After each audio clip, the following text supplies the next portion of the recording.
Ever seen like someone get completely torn apart online Oh, yeah. for something they said, even if it was totally out of context? Yeah. Well, that's kind of what we're looking at today. Yeah. It's Interesting stuff. yeah, this deep dive is going to be about what some people are calling like modern day witch hunts. Yeah. We're going to be taking a look at a source from stoic.new Okay. that explores these situations. Witch hunts today. Yeah, and believe it or not, there are some actually chilling parallels Oh, really? to actual witch trials Wow. that happened in Sweden like centuries ago. Yeah, I mean, it's fascinating how history can feel so distant, but then you see these echoes in modern times, you know? Exactly, and the source takes us back Okay. to 1704 All right. when a woman named Anna was executed Oh, wow. for wickedness. Wickedness. Yeah, apparently she was accused of kidnapping children What? and whisking them off to Blakula, Lucula. this like mythical witch's Sabbath. Oh, so this is like real witch trial stuff. Yeah. Wow. And get this, even her own children testified against her, No way. saying that she flew on a broomstick. Jeez, talk about family drama. Yeah.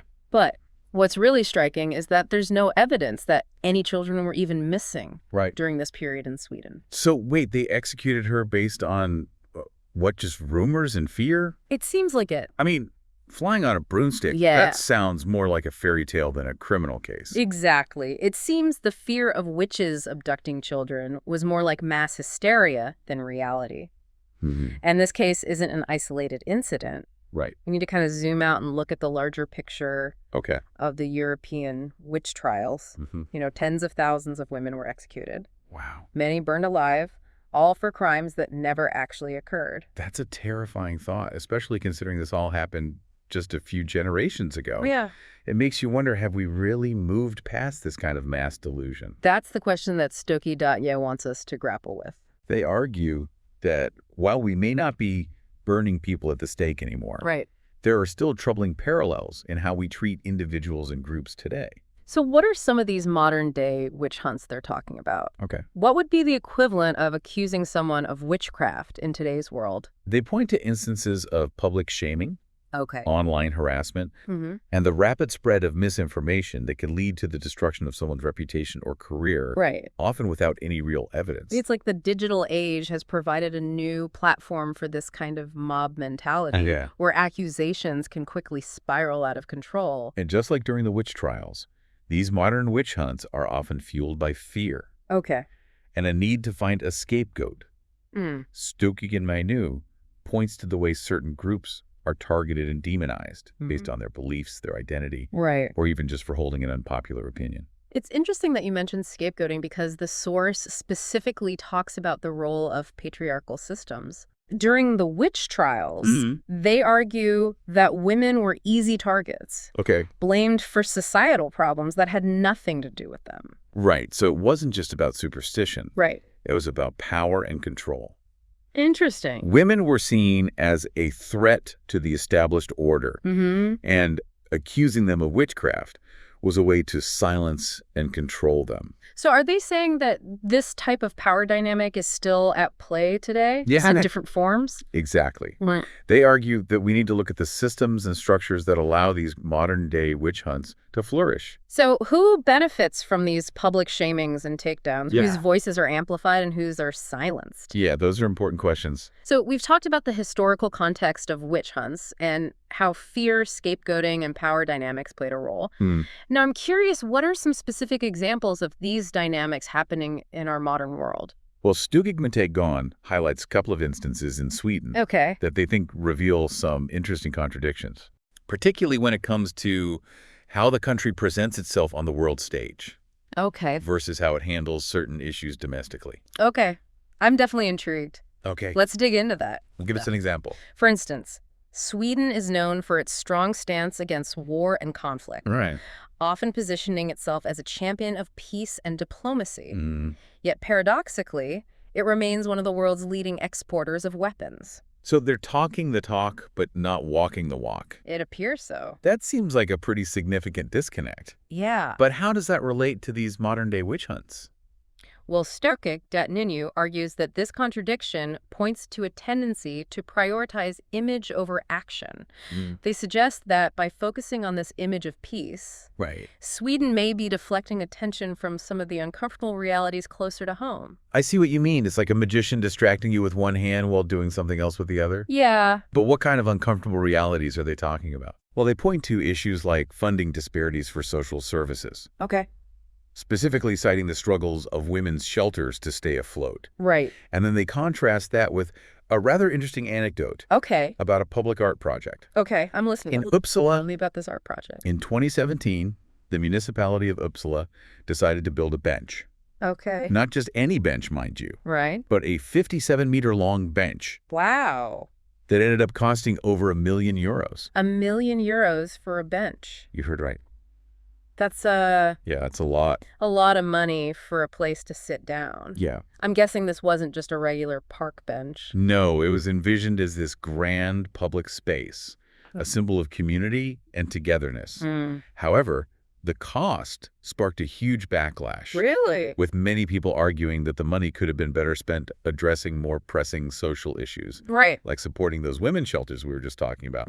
So you have this expensive bench being built while shelters for vulnerable women are struggling to keep their doors open. Yeah, That does seem like a bit of a mixed message, it does. especially for a country that prides itself on social equality. And this is where Stokic.nu draws a parallel to the witch trials. Interesting. They argue that just like those trials were driven by fear and misplaced priorities, so too can we see echoes of that in modern society. I'm starting to see the connection here. Yeah. It's about looking beyond the surface Right. and asking who benefits from these decisions and who gets left behind. Yeah. But before we get too deep into that, I want to hear more about this bench. Okay. What happened after the backlash?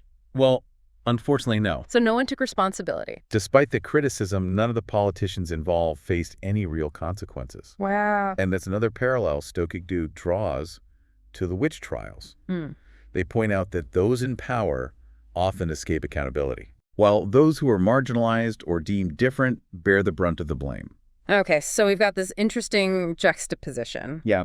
On the one hand, Sweden has this global image as a progressive nation advocating for peace and equality. Right. On the other hand, you've got these internal contradictions, like the expensive bench and the underfunded women's shelters. And they're suggesting that these contradictions aren't just coincidental, Okay. but rather symptoms of deeper systemic issues. So issues that might not be as dramatic as burning someone at the stake, Right. but can still have a significant impact on people's lives. Exactly. So it sounds like we're starting to delve into some pretty complex territory here. Yeah. We've got the historical context of the witch trials, the idea of modern-day witch hunts, and these intriguing contradictions within Swedish society. And what's really interesting is how Stokic.nu uses this seemingly random example of a bench Right. to connect all these threads together. It becomes a symbol of how, even in a seemingly progressive society, there can be blind spots, misplaced priorities, and a tendency to prioritize appearances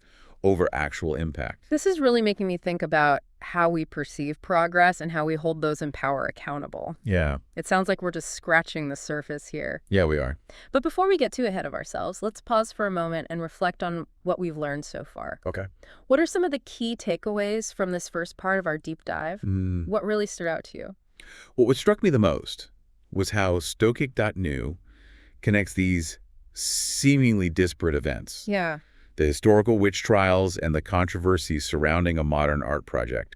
Right. It highlights how fear, power dynamics, and the search for scapegoats can manifest in different ways throughout history. I agree, and it makes you wonder, are we really so different from our ancestors who were so quick to believe in witches and accuse their neighbors of wrongdoing? Have we truly learned from the mistakes of the past? Or are we just repeating them in new and perhaps more subtle ways? Those are great questions. Yeah. And I think that's what makes this deep dive so compelling. It's not just about learning historical facts, but about using that knowledge to examine our own beliefs, behaviors, and the systems that shape our world today. All right. Well, I don't know about you, but my brain is already buzzing with thoughts and questions. Mine too. But we've got to pace ourselves. Yeah. We've only just begun to unpack the source material. Right. Let's take a breath and get ready to dive even deeper into this thought-provoking topic. I'm ready when you are.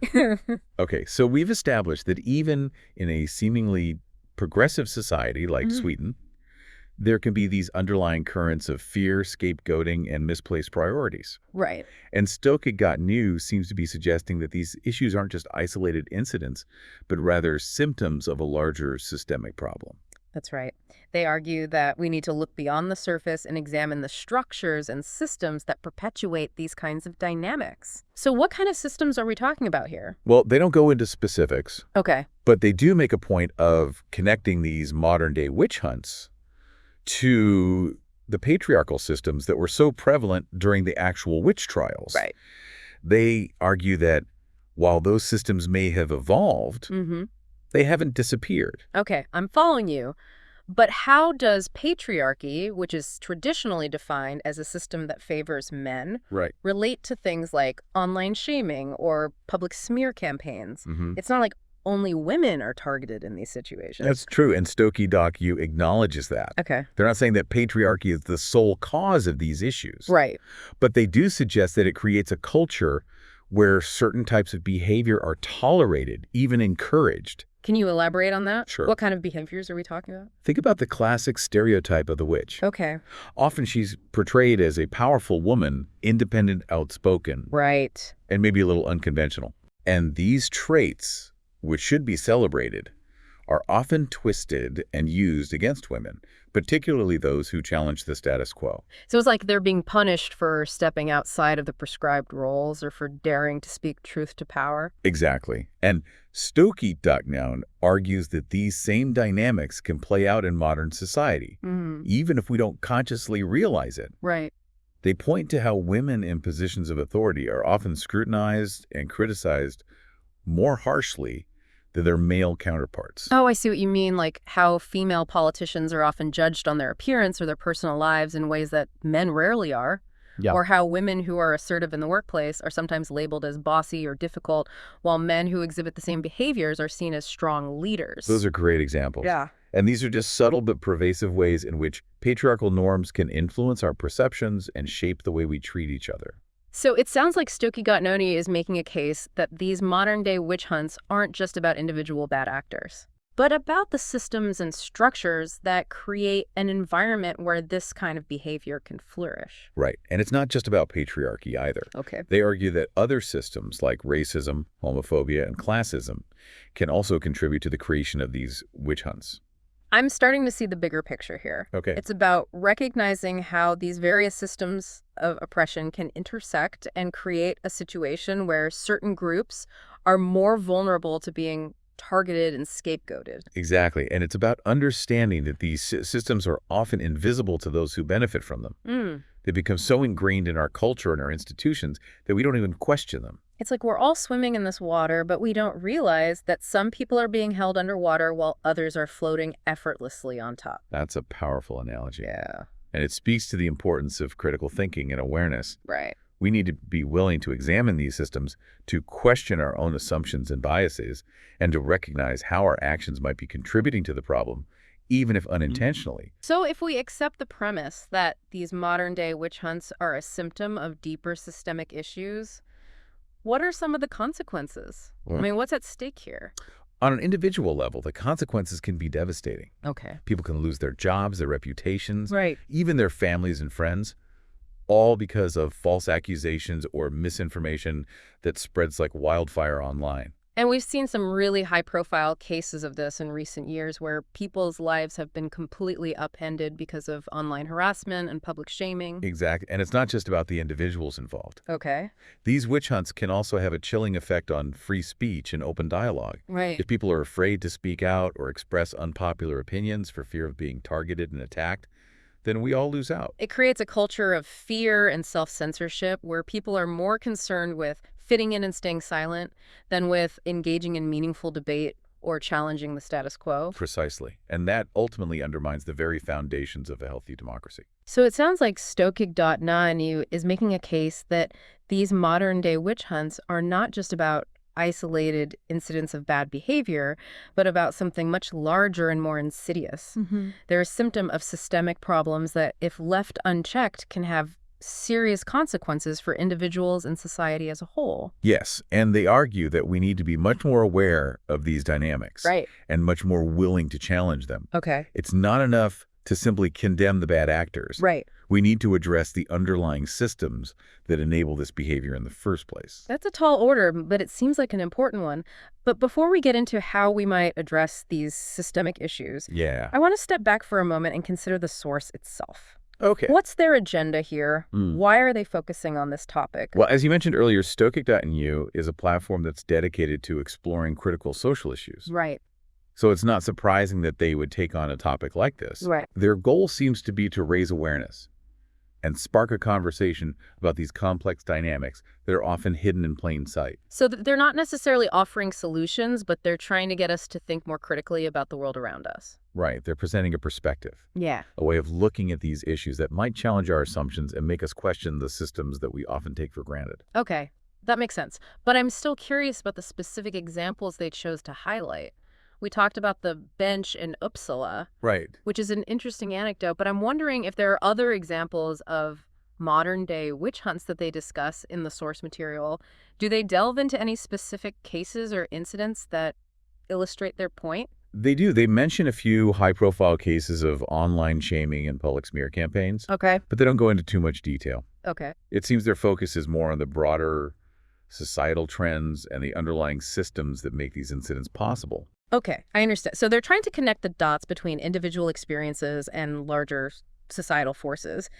But I'm wondering, do they offer any suggestions for how to address these issues? That's a great question. Yeah. And it's one that I'm sure many listeners are asking themselves right now. Right. And to be honest, the source doesn't offer any easy answers or quick fixes. Okay. It's more about prompting us to think differently, to question our assumptions, Right. and to be more aware of the systems that shape our world. So it's less about providing a roadmap and more about equipping us with the tools to navigate this complex terrain. Exactly. They're essentially saying, hey, look around you, Okay. pay attention to what's happening, and don't be afraid to ask difficult questions. They're encouraging us to be more like those skeptical villagers who might have questioned the accusations against those accused of witchcraft instead of just blindly accepting the prevailing narrative. I like that analogy. Yeah. It's about cultivating a healthy sense of skepticism and a willingness to challenge the status quo. So it sounds like we're being called to action here. In a way. But what kind of action, what can we as individuals do to combat these modern-day witch hunts and dismantle the systems that enable them? Well, as we've discussed, the first step is awareness. Okay. We need to recognize these dynamics when we see them both in the world around us and in our own behavior. So it's about paying attention, educating ourselves, and being more mindful of how our words and actions might impact others. Right. And it's about being willing to speak out against injustice, even when it's uncomfortable or inconvenient. It's about supporting those who are being targeted and marginalized and about amplifying their voices. It's about being an ally, not just a bystander. Exactly. And it's about challenging those in power, holding them accountable for their actions, and demanding change. So it's about individual responsibility, collective action, and systemic change. Precisely. It's about recognizing that these issues are complex and multifaceted, and that there's no single solution or easy answer. Yeah. But that doesn't mean we should give up or throw our hands up in despair. Right. It just means we need to be more thoughtful, more intentional, and more persistent in our efforts to create a more just and equitable world. And perhaps, as Stoic.nu seems to suggest, by understanding the mistakes of the past, Right. we can avoid repeating them in the future. I like that. Learning from history, not just repeating it. Yeah. That's a good note to end on. But before we get too wrapped up in that thought, I want to make sure we've covered all the key points from this section of our deep dive. Sounds good to me. What would you say are the main takeaways so far? Well, we've explored the idea that these modern-day witch hunts, which might take the form of online shaming or public smear campaigns, are not just isolated incidents of bad behavior, but rather symptoms of deeper systemic issues, including patriarchy, racism, and other forms of oppression. And we've discussed how these systems can create a culture where certain types of behavior are tolerated, even encouraged. Right. And how they can make certain groups more vulnerable to being targeted and scapegoated. We've also talked about the importance of awareness, critical thinking, and challenging the status quo. And we've touched on the idea that addressing these issues requires both individual responsibility and collective action. Yes. As well as a willingness to confront uncomfortable truths about the systems that shape our world. Okay. I think we've done a pretty good job of summarizing the key points so far.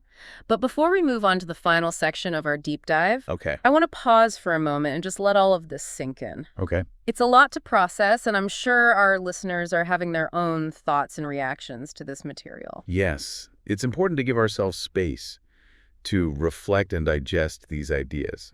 It's not about coming up with easy answers or quick solutions. Right. But about engaging in a meaningful dialogue that can help us understand these complex issues more deeply. All right, well, let's take a moment to gather our thoughts, and then we'll come back together to explore the final section of this deep dive. All right, so we've covered a lot of ground, tracing a line from the historical witch trials to modern-day witch hunts and examining those systems that kind of make these things possible. Right. But before we wrap up, I'm left wondering, what's the takeaway for our listeners? Like, what should they be doing with all this information? That's the key question, isn't it? And I think the answer lies in that word. We've been using systems, Right, It's easy to get caught up in those individual stories and specific incidents. Yeah. But Stoking.U is really urging us to zoom out and look at that bigger picture. So instead of just shaking our heads at the latest online drama, we should be asking ourselves, what systems are at play here? What power dynamics are fueling this situation? Exactly, because if we only focus on the symptoms, the angry tweets, the public shamings, we'll never get to the root of the problem. It's like treating a cough without addressing the underlying infection. Oh, yeah. You might get temporary relief, but the problem will keep coming back. That's a great analogy. And Stoking.nu offers this subtle but powerful suggestion for how to start addressing the infection, so to speak. Okay. They revisit the story of Anna, the woman accused of witchcraft back in 1704. Right. Remember how even her own children testified against her, claiming she flew on a broomstick? Oh, yeah. That detail always stuck with me. Yeah. It's both heartbreaking and a little baffling. How could her own family turn against her based on such an outlandish accusation? Well, the source points out that during that time, fear and superstition were so pervasive that people were willing to believe almost anything, even if it defied logic or common sense. And that fear was often manipulated by those in power, right? Totally. Like, accusing someone of witchcraft was a way to discredit them, silence them, or even eliminate them as a threat. Precisely. And what Stoking.nu seems to be implying is that we need to be just as critical of the narratives we're being fed today. We can't just blindly accept everything we see or hear, especially when it comes to information that's designed to provoke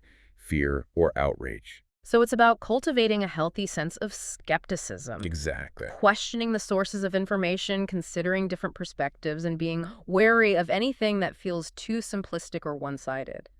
Yes, and that skepticism, that critical thinking, is the antidote to the kind of mob mentality that fuels these modern-day witch hunts. Because once we start questioning the narrative, we're less likely to be swept up in the fear and outrage. It's like taking a step back from the crowd and saying, wait a minute, does this actually make sense, or am I being manipulated? Exactly. And that act of questioning, of critical thinking, is the first step towards dismantling the systems that perpetuate these kinds of dynamics. It's about reclaiming our agency, right? Refusing to be pawns in someone else's game. Absolutely. And that's where individual responsibility comes in. Each of us has a role to play in creating a more just and equitable world. So what are some practical things our listeners can do? What actions can they take beyond just thinking critically? Well, for starters, we can be more mindful of how we engage with information online. Before we share something, let's ask ourselves, is this accurate? Is it fair? Is it contributing to a culture of fear and division? Or is it promoting understanding and empathy? It's about being responsible digital citizens, not just mindless consumers of content. Exactly. And beyond our online behavior, we can also make choices in our daily lives that support a more just and equitable society. We can support organizations that are working to combat these systemic issues. We can challenge discrimination and prejudice whenever we see it. We can use our voices to advocate for those who are being marginalized or silenced. So it's about taking action in both the digital and the physical realms. Yeah. It's about aligning our values with our actions both online and offline. Yes, and it's about recognizing that even small acts of kindness compassion, and courage can make a difference. We may not be able to single-handedly dismantle these systems, but we can certainly contribute to a culture that is more resistant to their harmful effects. This has been a truly eye-opening deep dive. It has. We started with a historical case of witchcraft, explored the concept of modern-day witch hunts, and ended up examining the very systems that shape our world. And while the topic may seem heavy at times, I think there's also a sense of hope here. Because once we understand how these systems work, we can start to challenge them, dismantle them, and build something better in their place. That's a powerful message to leave our listeners with. The fight for a more just and equitable world is ongoing, but it's a fight worth having. And each of us has the power to make a difference, no matter how small. So let's choose to be the change we want to see in the world. Let's choose to be the ones who stand up to injustice, who speak truth to power, and who create a world where everyone feels safe, respected, and valued. Well said. And on that note, we'll wrap up this deep dive. Okay. But remember, the conversation doesn't end here. Keep questioning, keep challenging, and keep striving for a better tomorrow.